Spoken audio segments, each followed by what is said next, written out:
Bayangkan, Rek, kamu lagi keluar rumah di hari yang cerah. Tapi mataharinya bukannya kuning keemasan, malah biru aneh, kayak nggak alami gitu. Ini bukan cerita fiksi ilmiah loh. Ini kejadian nyata. Tahun 1831 matahari berubah jadi biru. Ilmuwan pada bingung, orang-orang biasa pada takut. Laporan datang dari seluruh dunia pada cerita tentang dunia yang jadi aneh kayak senja biru gitu. Kira-kira apa yang bisa bikin bintang kita berubah drastis gitu?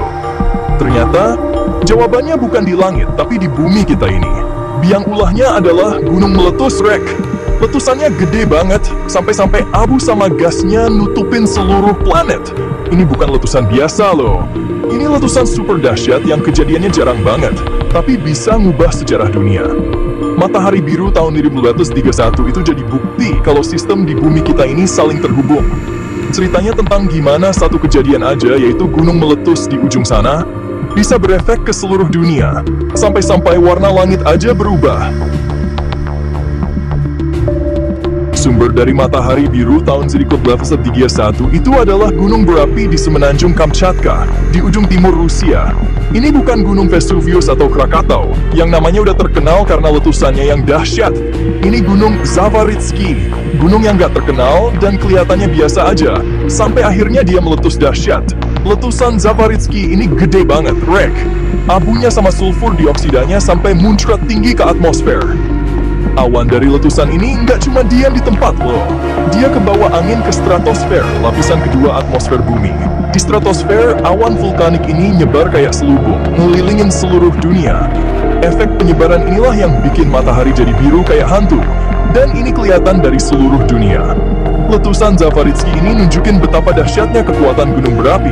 Rek, nggak cuma bisa ngerubah bentuk bumi, tapi juga warna langit.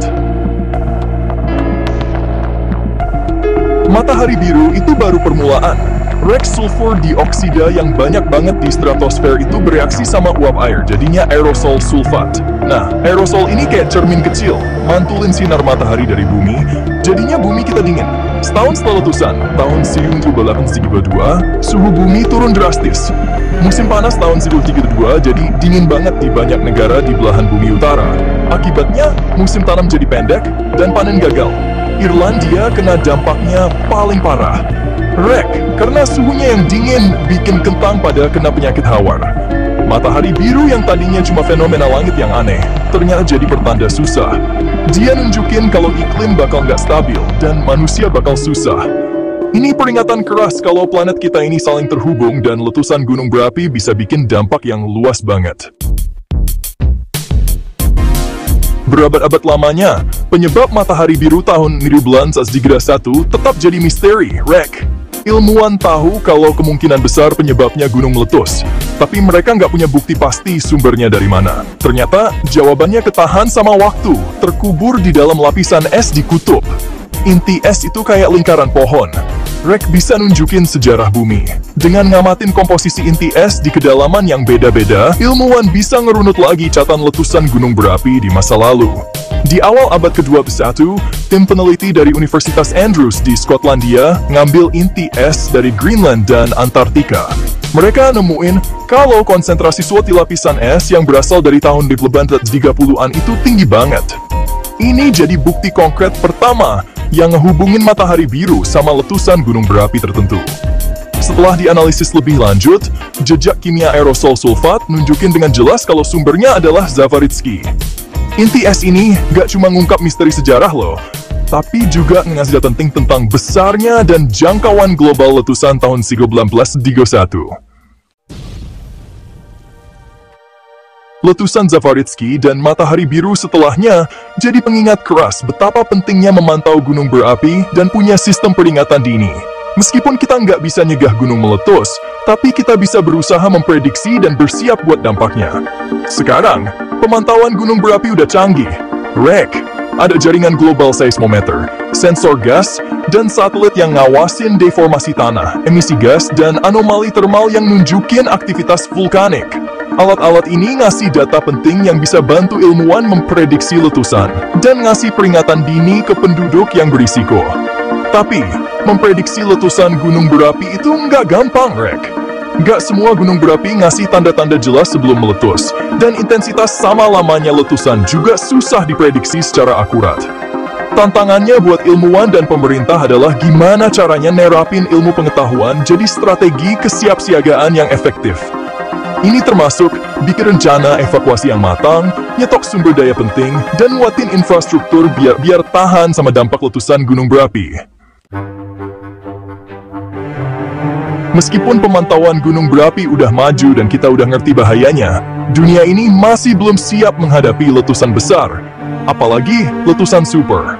Letusan Zavaritsky itu gede, tapi nggak ada apa-apanya dibanding sama potensi kehancuran letusan super dari gunung berapi kayak Yellowstone atau Toba. Letusan super itu bakal ngalahin semua catatan letusan gunung berapi dalam sejarah. Rek, abunya sama gasnya bisa keluar sampai ribuan kilometer kubik ke atmosfer, bikin bumi dingin selama puluhan tahun. Kejadian kayak gitu bakal jadi bencana besar buat manusia, ngeganggu produksi pangan global, bikin ekonomi dunia ambruk, dan bisa picu kerusuhan sama konflik. Persiapan buat menghadapi letusan super itu susah banget, Rek. Butuh kerjasama global, dana besar, dan kemauan buat menghadapi ancaman yang kesannya masih jauh atau bahkan abstrak. Tapi, risikonya gede banget kalau kita nggak siap-siap. Letusan super di satu tempat bisa bikin efek domino ke seluruh dunia. Makanya kita butuh respons internasional yang terkoordinasi. Matahari biru tahun 1831 itu jadi pengingat keras tentang kekuatan planet kita dan betapa rentannya kita, Rek. Kita ini cuma penumpang di titik biru pucat ini yang lagi melesat di alam semesta yang luas. Meskipun kita udah maju banget dalam memahami alam, pengetahuan kita masih kecil dibanding sama misteri yang belum terpecahkan. Gunung berapi, celah api yang menghubungin inti bumi yang cair sama permukaannya, adalah simbol yang kuat dari dualitas ini. Mereka bisa menciptakan dan menghancurkan, ngebentuk lanskap, dan memengaruhi udara yang kita hirup. Kedepannya, penting banget buat kita terus dukung penelitian ilmiah, inovasi teknologi, dan kerjasama internasional. Kita harus berusaha memahami kekuatan yang ngebentuk planet kita, dari dasar laut sampai ke jantung gunung berapi. Matahari biru tahun 1831, anomali langit yang bikin nenek moyang kita kagum sekaligus takut, bisa jadi pengingat buat kita sekarang. Ini panggilan buat bertindak.